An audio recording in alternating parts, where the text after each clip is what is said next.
Bonjour à tous, on continue avec notre série Tout savoir sur la facturation électronique avec Esker. Comme vous l'avez constaté dans la vidéo précédente, je vous invite à la voir si vous ne l'avez pas encore fait, l'actualité est riche encore dans le cadre de cette réforme. La route de la conformité pour la facturation électronique est encore longue. Chez Esker, on aime parler d'odyssée, car un petit peu à l'instar d'Ulysse, la route est une épopée pour assurer sa conformité dans le cadre de la facturation électronique. Chez Esker, et au-delà de ce simple constat, nous avons établi un plan en 4 étapes que je vais vous expliquer.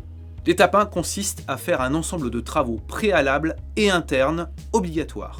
Ces travaux sont en particulier liés à la cartographie de la TVA, à vos process, à l'identification de vos cas d'usage, à l'impact sur votre SI, à la mise à jour de votre référentiel et à l'éventuelle mise à jour de la piste d'audit fiable.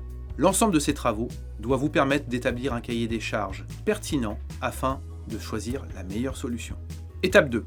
Vous serez alors en mesure de mettre en place des solutions qui répondent à vos besoins. Je dis des solutions, car au-delà des PDP émettrices et réceptrices, nous vous conseillons de choisir des solutions pour gérer le flux de dématérialisation des factures entrantes et sortantes, des solutions métiers. Et quand je dis dématérialisé, je pense bien entendu aux flux domestiques, aux flux internationaux, mais également aux flux B2G, B2C et aux flux EDI. Bien entendu, les étapes 1 et 2 peuvent se paralléliser. Troisième étape, une fois équipé des solutions métiers et de PDP, vous aurez alors la possibilité, sans attendre la mise en place du PPF, de pouvoir échanger avec vos clients et fournisseurs qui ont fait ce choix identique, les flux de facturation électronique. Cela vous permet de vous affranchir totalement des dates annoncées par le gouvernement, qui, on vous le rappelle, sont des dates fixées au plus tard. Le seul élément dont nous aurons besoin sera l'annuaire central, qui, je le rappelle, sera mis à disposition d'ici fin avril 2025. C'est demain.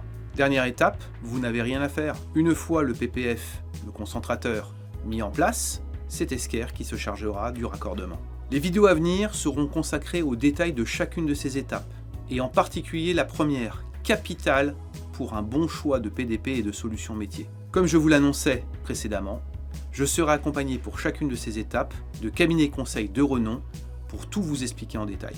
Enfin, dernière annonce, et je suis très heureux de vous l'annoncer aujourd'hui, Esker met en place des comités interclients autour de la facturation électronique. Les objectifs ? Faire en sorte que les entreprises se rencontrent et échangent autour de bonnes pratiques, ou de conseils, ou de problématiques identiques.